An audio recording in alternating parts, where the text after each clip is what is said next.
Is Arcane Season 2 the most visually stunning animated series we've ever seen? Arcane Season 2 has finally arrived, and it's clear that the creators have pushed the boundaries of animation even further, blending innovation and artistry like never before. Let's dive in.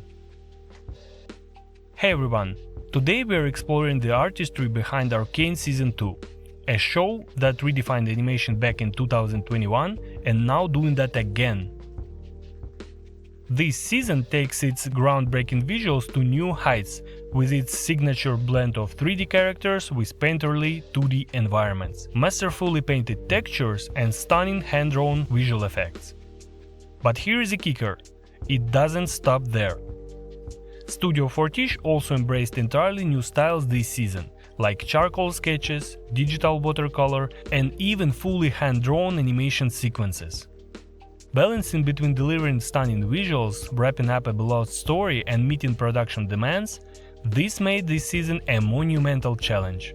But somehow they pulled it off. They even managed to take their craft to the next level, turning great work into something truly groundbreaking. Let's break it all down. Let's start with the characters. If you've noticed how Arcane's characters feel 2D painted, it's thanks to their unique approach to 3D modeling and texturing. The shading on these characters is intentionally simple, relying heavily on hand-painted textures. This method is reminiscent of old-school video games, where the focus was on artistic control rather than complex and technical realism. Here's how it works. Instead of relying on heavy surface detail and complex materials like in hyper-realism CGI films, artists paint textures directly onto the model.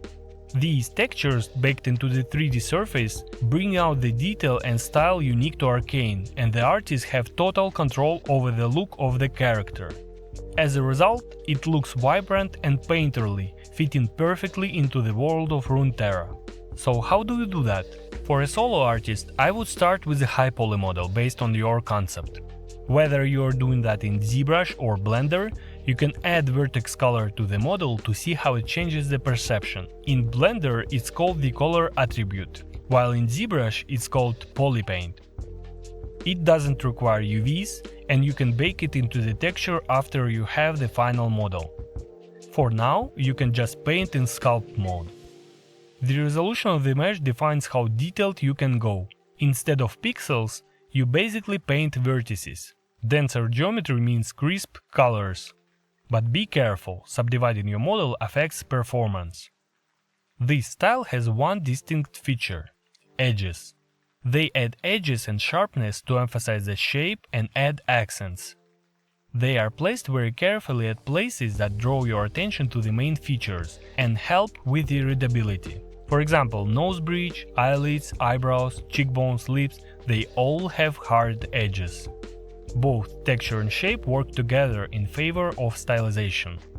By choosing this style, the team also keeps production efficient. Complex lighting and shading setups like those in full CGI trailers require a lot of resources, both computing and human. Instead, Fortiche chose to focus on pure artistic skill, allowing resources to be spent where it matters most, creating characters that visually align with the show's tone and story.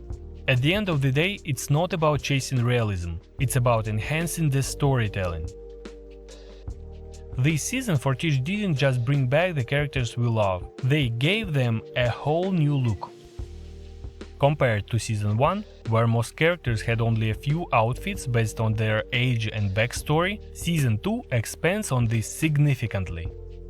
Many existing characters now have multiple custom outfits that evolve with the story, alongside an exciting roster of brand new faces. And these designs aren't just about style, they're about storytelling.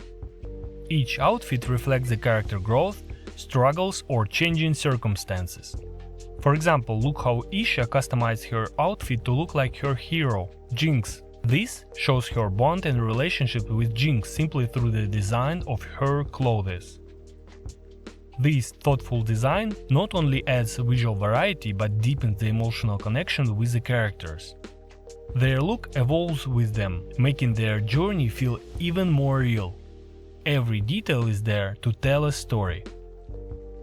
Now let's talk about the environments. Here is a fun fact. Nearly every environment in Arcane is painted in 2D. That's right, what looks like a sprawling 3D world is often a flat hand-painted background. This decision follows the same principle we discussed earlier. They wanted to have full control over the composition, colors and design. Most of the shots in Arcane use static cameras with flat backgrounds. With more dynamic sequences, they used camera mapping techniques when they project the painting onto 3D geometry. This technique is similar to what I have shown in my other videos. Don't forget to check them out.